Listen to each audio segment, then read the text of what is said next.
Ground report 27 के दर्शकों का स्वागत है। मैं प्रवीण शर्मा।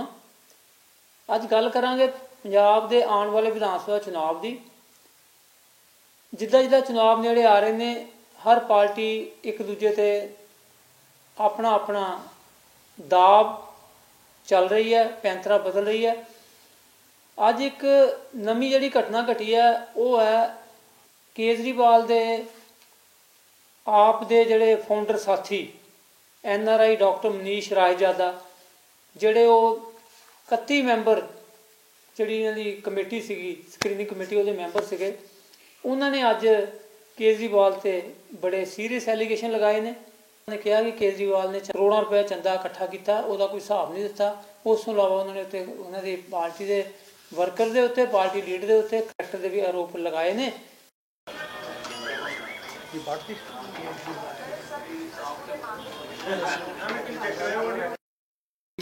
जिसका थीम था चंदा बंद सत्याग्रह।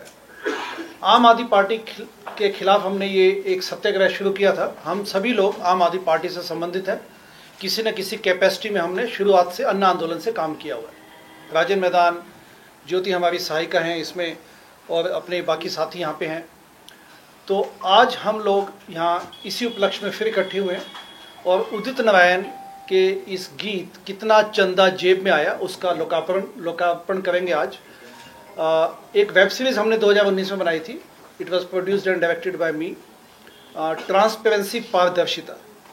लकीली हमें बड़ा अच्छा नाम मिल गया ट्रांसपेरेंसी, क्योंकि आजकल पूरे ज़माने में ट्रांसपेरेंसी की ही बातें होती है। तो अगर स्वाति तैयार है तो गाना शुरू कर सकते हैं and then we can talk. Thank you very much. वहाँ पे बड़ी अच्छी स्टेटमेंट से बड़े अच्छे लफ्ज़ों में बोला है। तो जब चंदा आने लगा तो नेचुरली बात उठी, प्रशांत भूषण, बाकी अन्ना जी और दूसरे लोगों ने भी, अब क्या करें, बैंक कोई आंदोलन का कोई नाम तो था नहीं उस वक्त, कोई बैंक अकाउंट कुछ था नहीं। तो अरविंद ने कहा कि मैं इसको अपने PCRF के पब्लिक कॉज रिसर्च फाउंडेशन, शायद इसका नाम है PCRF, उसके बैंक अकाउंट में ले लेता हूँ, क्योंकि एस्टेब्लिश्ड NGO थी। उसके बाद उस चंदे का हिसाब किताब भी नहीं दिया गया। तो जो चंदा ये जो गायब हुआ 2016 में, ये पार्टी का फंड, ये तो बड़ी बात की बात है। शिवेंद्र चौहान ने बड़े डंके की चोट के साथ कहा, बड़े ऑथेंटिक वे में बोला है कि जो अन्ना आंदोलन के समय चंदा खा गया, उसके बाद आप पार्टी के चंदे की उम्मीद क्या रखेंगे उससे। तो इस वेब सीरीज ये जो बोला है 2016 में जो चंदा काटदाताओं की लिस्ट को हटा दिया जी, तो आपने मान ली। अब जो आपने इसका कोई आपके पास कोई डॉक्यूमेंट्री जो है, डॉक्यूमेंट्री किस चीज का, जो सबूत है, जो काटदाताओं की लिस्ट को हटा दिया गया, हाँ, या जो भी है उसका, हाँ, इसका सबूत बड़ा भी प्रश्न पूछा। पहले देखिए, इसमें भी शरारत और नियत देखिए।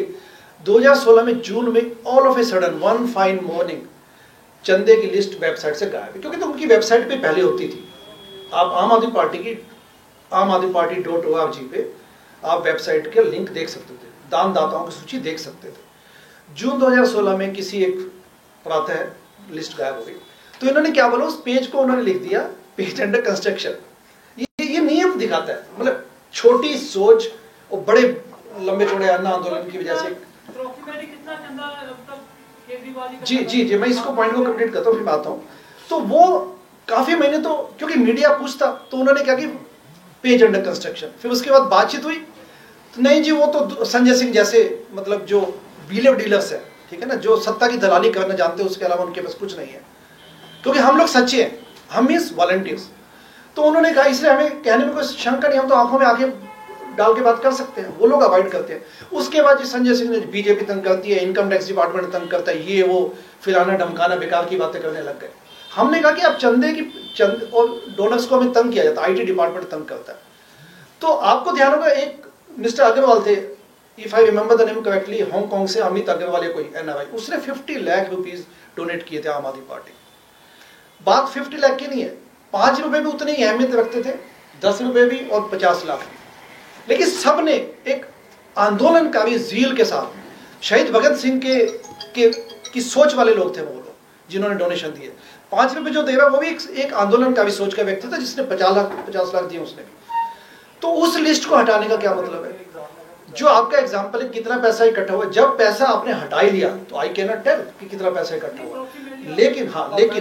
लेकिन 2015-16 में जिस ढंग से हम लोग वहाँ पे देख रहे थे, वो कनाडा से, जिस कनाडा में आए भी थे आशुतोष, संजय सिंह, ये सब आए भी थे वहाँ पे। कम से कम 40 करोड़ रुपए तो NRI से आए, कम से कम 40 करोड़, और इसमें खालिस्तानी समर्थक का पैसा भी था और ब्लैक मनी भी था, ये आप समझ सकते हैं। देखिए आप सबने देखा है कि ये लिस्ट है हमारे पास, ये आम आदमी पार्टी के कैंडिडेट्स की लिस्ट है 117 विधानसभा सीटों के लिए। इसमें नेचुरली आप समझ सकते हैं, आप मेरे से ज़्यादा जानते हैं, आप मीडिया आप देखते हैं, इनमें कई नाम तो बड़े अजीब से ही हैं, शीतल, अनुग्रह, अंगुरल, जलन, हाँ जी जी, तो ये आपके विधायक है, और यही वही आम आदमी पार्टी है जो कहती थी और जो आज भी कहती है। देखिए एक होता है कि बीजेपी, दूसरी पार्टियां कम से कम एक बहुत बड़ा मोरल पेडेस्टल नहीं बनाती हैं कि हम ये हैं, वो दूध के धुले हुए हैं, हम 500 रुपये की शर्ट पहनते हैं, 500 रुपये की पैंट पहनते हैं।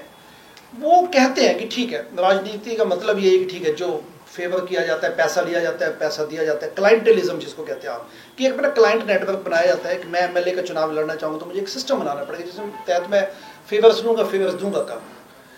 यहाँ पर 3C पे हमेशा फोकस किया जाता था, आज भी फोकस करते हैं 3C, यानी कि हमारे कैंडिडेट 3C से मुक्त होंगे।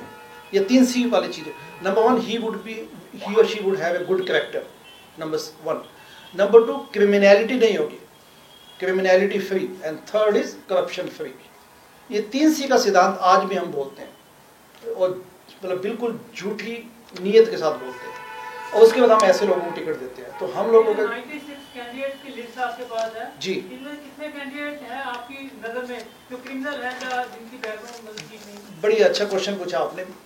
ये आप मेरे से ज्यादा बेहतर समझते हैं। हम लोग अब इसका चिट्ठा खोलेंगे, विल गेट इनटू दिस, एक एक कैंडिडेट की तहकीकात करेंगे, उस पर रिसर्च करेंगे और जनता के समक्ष हम लेके जाएंगे कि ये आप नाम सुना है क्या? ये क्योंकि आपके लोकल क्या कहना चाहते हैं? लोकल इलाके के हैं, ठीक है, और जैसे मैंने नाम बोला तो एक हंसी भी आई आपके चेहरों पर, ठीक है, तो उससे ज्यादा मैं कहना कुछ नहीं चाहूंगा क्योंकि मेरे पास, लेकिन हाँ, और दूसरा कहते हैं पॉलिटिक्स एक परसेप्शन बड़ा इंपॉर्टेंट है। Politics is all about perception. Anna ji को आज क्यों कैसा माना जाता है, और एक कोई थैली शाह या कोई जो व्हीलर डीलर है उसकी क्या इमेज है, ये आप सब जानते हैं। कहने का मतलब ये है, नाम तो और भी बहुत सारे आपने शीतल और एक बार इसलिए बोला कि ये आपके लोकल इलाके के, बाकी देखिए बड़े अच्छा। ये डॉक्टर आपकी ये मुहिम है या पांचों स्टेटों में लेके जा रहे हैं? नहीं, सभी सीटों पे, सभी सीटों पे जाएंगे। नहीं, स्टेट 5 स्टेट यहाँ पे। हाँ, उत्तराखंड में भी हम कुछ साथी भेजेंगे अपने। Punjab definitely will be our focus without any doubt. All district Jalandhar, Punjab, हाँ, सभी डिस्ट्रिक्ट में जाएंगे, मालवा, दोआबा, माझा, सब जगह जाएंगे। हर विधानसभा में जाएंगे। 2019 में अश्विनी उपाध्याय ने RTI के तहत पॉलिटिकल पार्टीज आनी चाहिए ऐसी पिटीशन डाली हुई। ਸਾਡੇ ਨਾਲ ਨੇ ਡਾਕਟਰ ਮਨੀਸ਼ ਜੀ ਜਿਹੜੇ NRI ਨੇ ਔਰ ਆਪ ਦੇ ਫਾਊਂਡਰ ਮੈਂਬਰ ਨੇ। ਅੱਜ ਇਹਨਾਂ ਨੇ ਪ੍ਰੈਸ ਕਾਨਫਰੰਸ ਕੀਤੀ ਹੈ ਤੇ ਗੱਲਬਾਤ ਕਰਾਂਗੇ ਇਹਨਾਂ ਨਾਲ। ਡਾਕਟਰ ਸਾਹਿਬ, ਤੁਸੀਂ ਅੱਜ ਪ੍ਰੈਸ ਕਾਨਫਰੰਸ ਕੀਤੀ ਔਰ ਅੱਜ ਤੁਸੀਂ ਕਾਫੀ ਇੱਕ ਡਾਕੂਮੈਂਟਰੀ ਵੀ ਦਿਖਾਈ, ਇਹ ਤੁਹਾਡਾ ਦਿਖਾਉਣ ਦਾ ਕੀ ਮੰਤਵ ਸੀਗਾ ਜੀ? ਮੈਨੂੰ ਬੜੀ ਖੁਸ਼ੀ ਹੈ ਆਪ ਮੀਡੀਆ ਕਰਮੀਆਂ ਨਾਲ ਗੱਲ ਕੀਤੀ ਹੈਗੀ, ਮੀਡੀਆ ਸਾਥੀਆਂ ਨਾਲ। ਆਮ ਆਦਮੀ ਪਾਰਟੀ ਦੇ ਅਸੀਂ ਸਦੱਸਿਆ ਰਹੇ ਹਾਂ, ਅੰਨਾ ਅੰਦੋਲਨ ਦੇ ਟਾਈਮ ਵੀ ਆਪਣਾ ਯੋਗਦਾਨ ਦਿੱਤਾ ਸੀ। ਸਾਡਾ ਮਕਸਦ ਇਹੀ ਹੈਗਾ, ਟਰਾਂਸਪੇਰੈਂਸੀ, ਪਾਰਦਰਸ਼ਿਤਾ, ਜਿਹੜੀ 7 ਐਪੀਸੋਡ ਵੈਬ ਸੀਰੀਜ਼ ਹੈ, ਅਸੀਂ ਜਨਤਾ ਨੂੰ ਇਹ ਦਿਖਾਉਣਾ ਚਾਹੁੰਦੇ ਕਿ ਅੰਨਾ ਅੰਦੋਲਨ ਐਂਡ ਆਮ ਆਦਮੀ ਪਾਰਟੀ ਦੇ ਜਿਹੜੇ ਅਨਟੋਲਡ ਫੈਕਟਸ ਨੇ, ਅੰਦਰ ਦੀ ਕਹਾਣੀ ਹੈ, ਉਹ ਸਾਰੇ ਇਸ ਦੇ ਵਿੱਚ ਨੇ।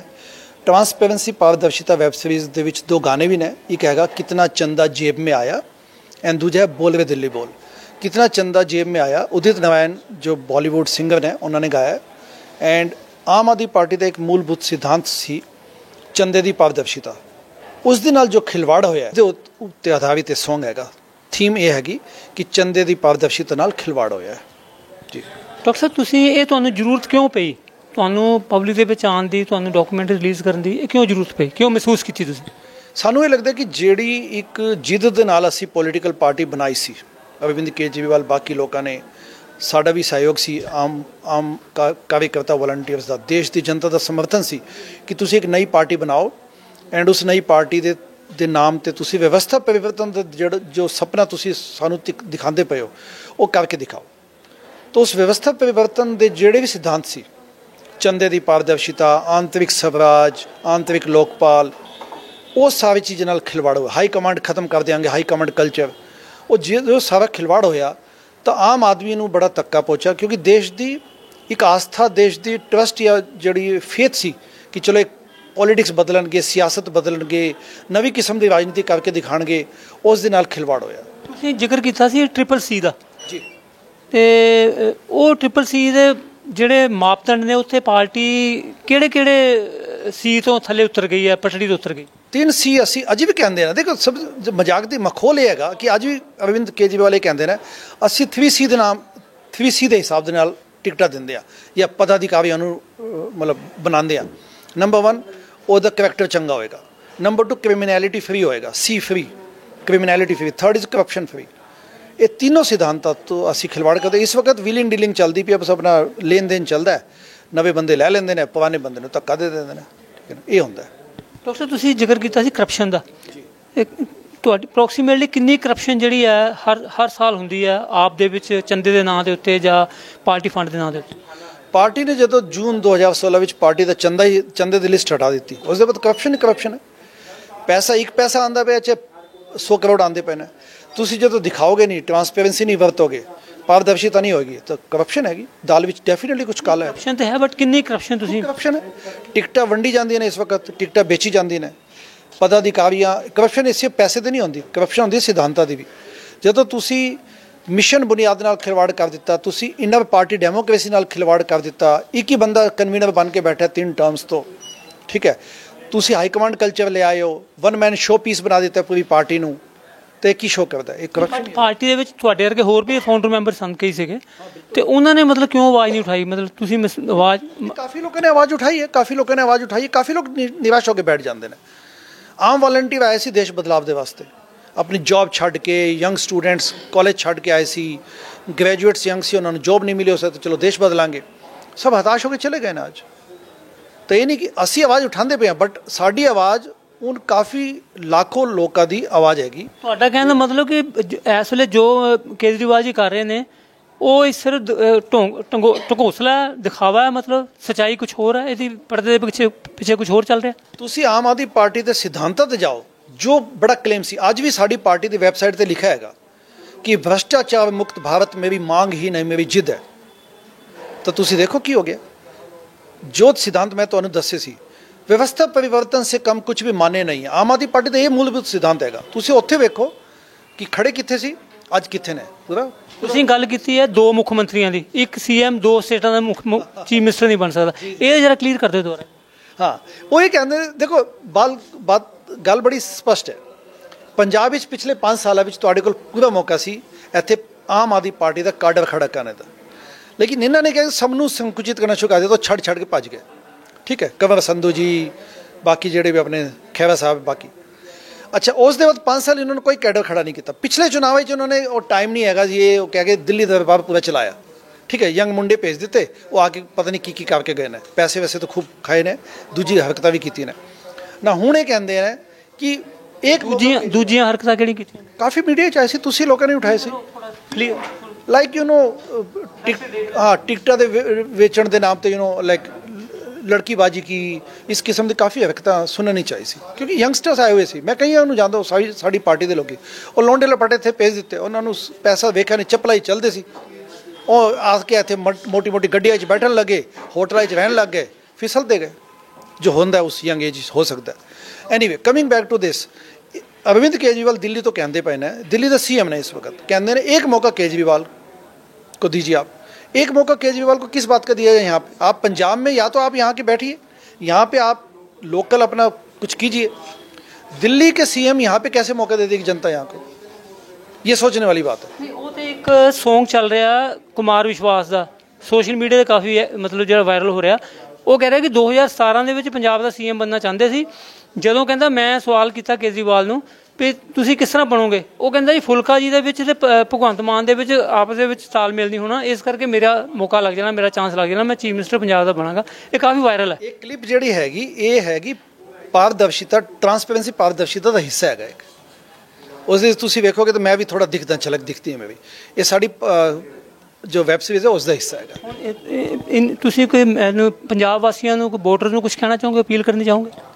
ਸਾਡੀ ਅਪੀਲ ਬੜੀ ਸਪਸ਼ਟ ਹੈ। ਸਾਡੀ ਲੜਾਈ ਹੈ ਕਿ ਸੱਚਾਈ ਦੀ ਲੜਾਈ, ਸਿਧਾਂਤਿਕ ਲੜਾਈ, ਅਸੀਂ ਪਾਰਟੀ ਦੇ ਲੋਕੀ, ਆਮ ਆਦਮੀ ਪਾਰਟੀ ਦੇ ਲੋਕੀ ਹਾਂ, ਅਸੀਂ ਬਾਕੀ ਪਾਰਟੀ ਜੁਆਇਨ ਨਹੀਂ ਕੀਤਾ ਕਦੋਂ, ਨਾ ਸਾਡਾ ਕੋਈ ਪੋਲੀਟੀਕਲ ਮੰਚ ਹੈ, ਅਸੀਂ ਚੁਣਾਵ ਨਹੀਂ, ਆਈ ਮੀਨ ਇਟਸ ਅ ਪੋਲੀਟੀਕਲ ਮੰਚ, ਚੰਦਾਬੰਦ ਸਤਿਆਗ੍ਰਹਿ, ਬਟ ਅਸੀਂ ਕੋਈ ਚੁਣਾਵ ਨਹੀਂ ਲੜਦੇ ਪਏ। ਵੀ ਆਰ ਨੋਟ ਪ੍ਰਤਿਆਸ਼ੀਜ਼, ਵੀ ਆਰ ਨੋਟ ਕੈਂਡੀਡੇਟਸ। ਸਾਡਾ ਇਹ ਅਪੀਲ ਹੈਗੀ ਕਿ ਜੋ ਵਿਵਸਥਾ ਪਰਿਵਰਤਨ ਦੇ ਨਾਮ ਸੇ ਪਾਰਟੀ ਆਈ ਸੀ, ਉਹ ਤੁਹਾਡੀ ਅੱਖਾਂ 'ਚ ਧੂਲ ਝੋਂਕਦੀ ਪਈ ਹੈ, ਉਹਨਾਂ ਦੇ ਚੰਗਲ ਵਿੱਚ ਨਾ ਫਸੋ। ਬਾਕੀ ਜਿਹਨੂੰ ਵੋਟ ਦੇਣਾ ਤੁਸੀਂ ਦਿਓ। ਸਾਡੀ ਪਾਰਟੀ ਜੋ ਦਿਖਾਉਂਦੀ ਪਈ ਹੈ ਤੁਹਾਨੂੰ, ਜੋ ਦਿੱਲੀ ਦਾ ਹਾਈਪ ਜੋ ਮਾਡਲ ਦਿਖਾਉਂਦੀ ਪਈ ਹੈ, ਉਸ ਦੇ ਚੱਕਰ ਵਿੱਚ ਨਾ ਫਸੋ। ਤੁਹਾਡਾ ਕੋਈ ਛੁਪਿਆ ਹੋਇਆ ਏਜੰਡਾ ਤੇ ਨਹੀਂ ਕੰਮ ਕਰ ਰਿਹਾ ਜੀ? ਮਤਲਬ ਹੀ ਨਹੀਂ ਹੈ। 2017 ਵਿੱਚ ਮੈਂ ਐਸੇ ਆਏ ਸੀ 4 ਸਾਲ ਪਹਿਲੇ, ਅੱਜ ਵੀ ਆਇਆ। ਵਿੱਚ ਮੈਂ ਆਪਣਾ ਸ਼ਿਕਾਗੋ ਪ੍ਰੈਕਟਿਸ ਕਰਦਾ। ਮੇਰਾ ਅਗਰ ਏਜੰਡਾ ਛੁਪਾ ਹੁੰਦਾ ਤਾਂ ਅੱਜ ਤੱਕ ਕੋਈ ਨਾ ਕੋਈ ਪਾर्टी प्लेटफॉर्म ਤੇ ਮੈਂ ਖੜਾ ਹੁੰਦਾ।